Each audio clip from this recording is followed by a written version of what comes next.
Commemorating. We gather here today to commemorate the 1916 Rising, a pivotal moment in our nation's history that occurred 107 years ago. We gather also to remember the brave women and men who took up arms against the British state in pursuit of our national liberation. The 1916 Rising was not just a struggle for national liberation, but a struggle for social and economic liberation as well. The rebels understood that true freedom cannot be achieved without addressing the structural inequalities and injustices of capitalism. As Socialist Republicans, we believe in the collective ownership and control of all of our resources, including industry. We reject all forms of exploitation and believe in building a society that values all of its citizens and not just a rich minority. As anti-imperialists, we understand that our struggle is intertwined with the struggles of other oppressed peoples around the world, and so we stand in solidarity with all those who fight against imperialism and colonialism. Could I invite Caolán Doherty to lay a wreath in path of Lasair Dhearg?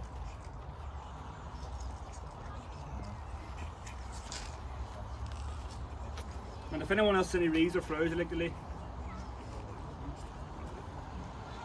Before I welcome our main speaker, I'd like to invite Aoibheann the Chríostai to read the proclamation.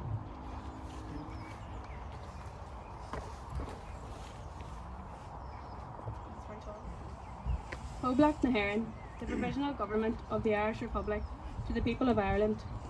Irish men and Irish women, in the name of God and of the dead generations from which she receives her old tradition of nationhood, Ireland, through us, summons her children to her flag and strikes for her freedom.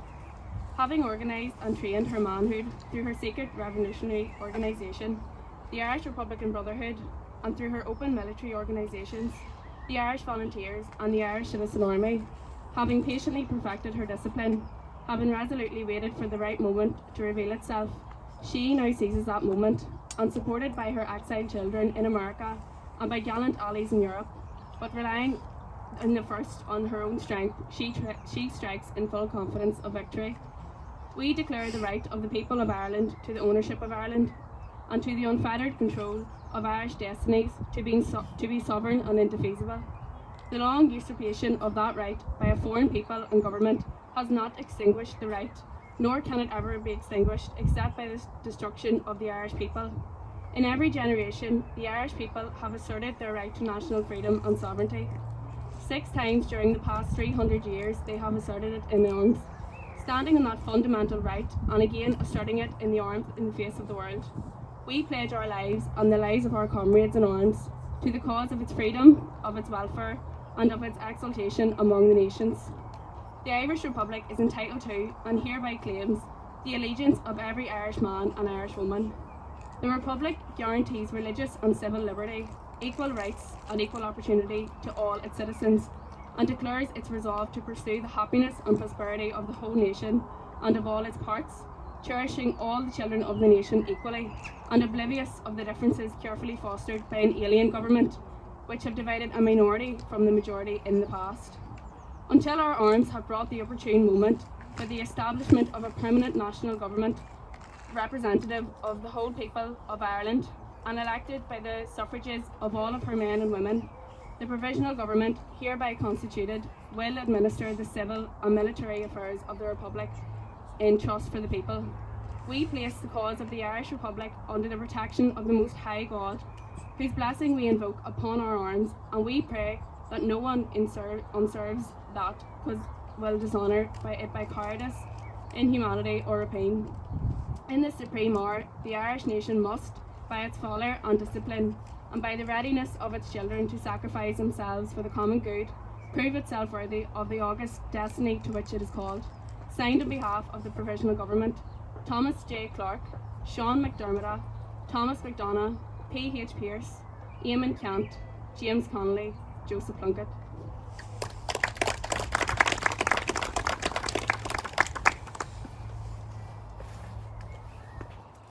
Thank you, Aoibheann.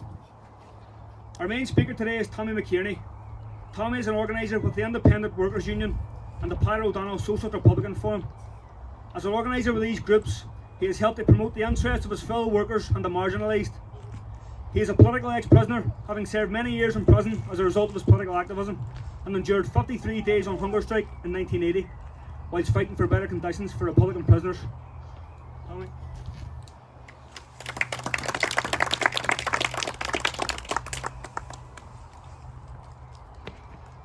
Agat.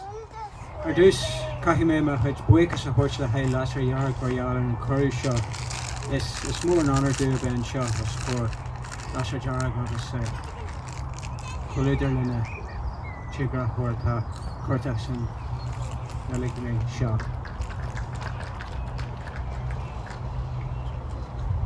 Comrades, we have gathered here today to pay honour and homage to our patriot dead, to pay tribute to the noble and heroic deeds they have done and to the glorious sacrifice that they have made.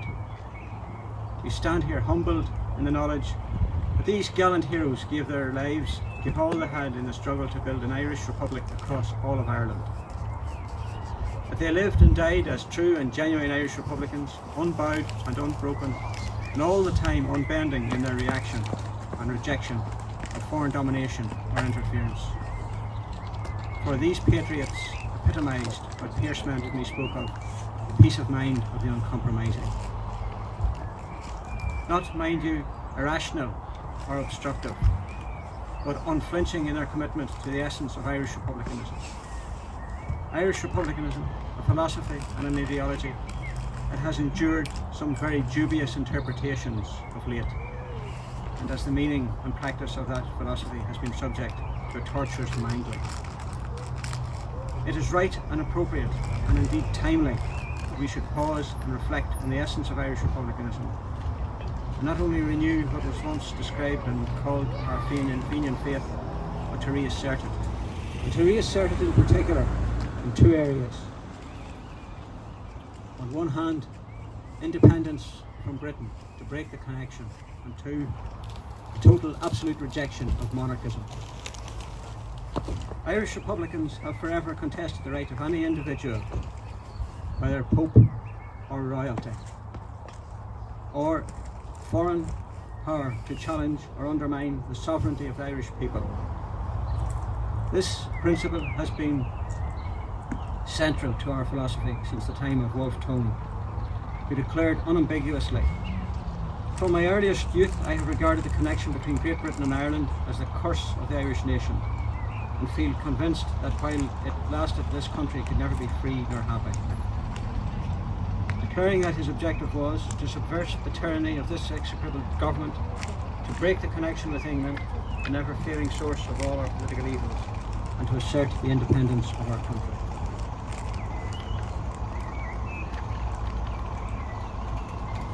Drawing on and inspired by this explicit exhortation, a later generation stated in its Fenian Proclamation of 1867, "All men are born with equal rights and an association to protect one another and share public burdens.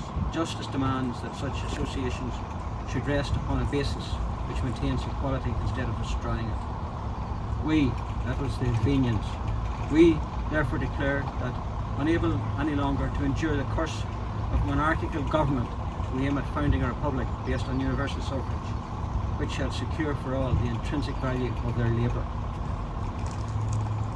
These profound and important sentiments identify some crucial tenets of progressive Irish republicanism. On one hand, making a clear and unavoidable rejection of social and class inequality, epitomised and promoted by the practice of outdated, feudalistic, evil monarchism. And secondly, there is a forthright, unambiguous promotion of the cause of labour.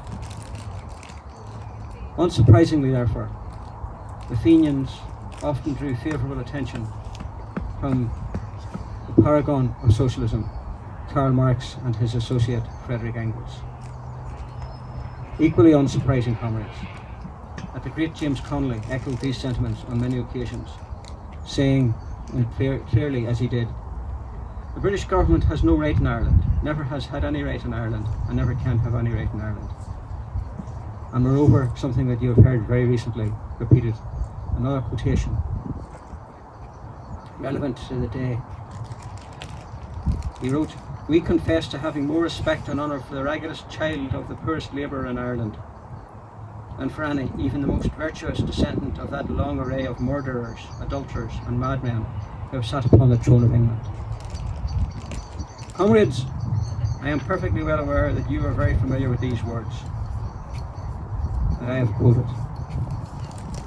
Nor is it my intention to deliver a history lecture, but instead to illustrate the continuity of our commitment to an All-Ireland Socialist Republic, and to contrast that steadfastness with the crass opportunism of others.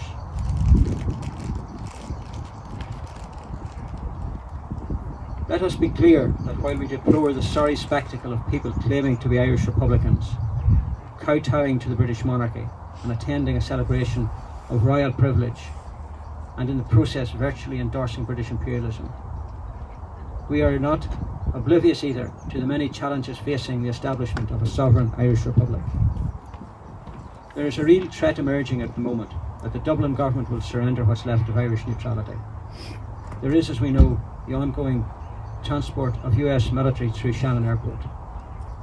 More recently still, Micheál Martin has appointed Dame Louise Richardson, DBE, to chair the Irish government's Consultative Forum on International Security Policy. The forum is supposedly being convened to discuss the issue of Irish neutrality, or more precisely in reality, how to end it. This lady, Dame Louise Richardson, British subject, shares American citizenship, has a hawkish record in international politics, and more specifically, has condemned some of those that we are standing here today with, our martyred hunger strikers, condemned them as terrorists who committed suicide. That is the woman who has been entrusted with the care and to chair a forum to determine Irish neutrality, or more precisely to end it. And should that happen, the end of our neutrality, Ireland will be ever more firmly embedded within the orbit of global imperialism. And just as with the Treaty of 1922, Britain would no longer feel the need even to govern Ireland through its occupation of the 6 counties, because by that stage this country would be merely a vassal of London. Comrades, I say all of this not to sow despondency or create despair. Progressive Irish Republicanism has a proud record of endurance and an unconquerable commitment to the cause we serve, as is evidenced by the gallantry of those we commemorate in this cemetery. Centuries of repression and betrayal have failed to crush the spirit that has motivated and continues to motivate a people determined to achieve the goal of an independent, sovereign, socialist republic. So comrades, onward to that certain day. Grabila Biography.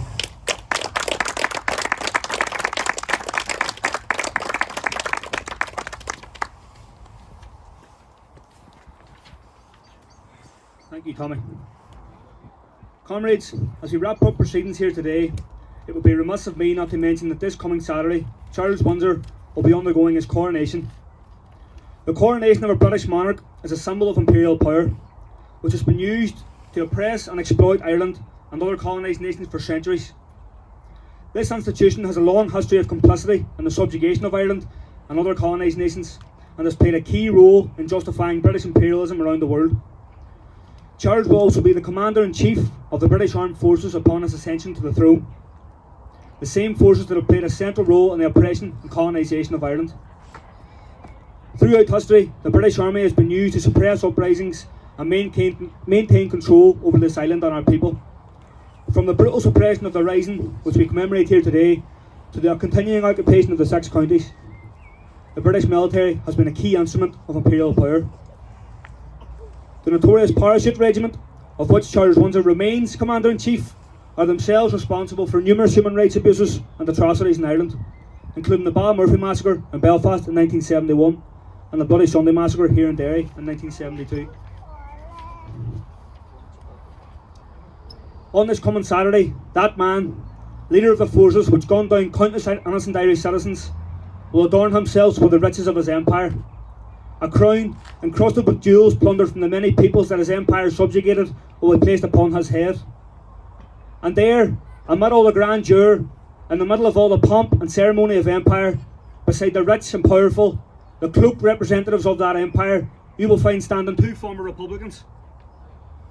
25 years after the Good Friday Agreement, Michelle O'Neill and Alex Maskey will stand in front of their king as administrators of his government in Ireland.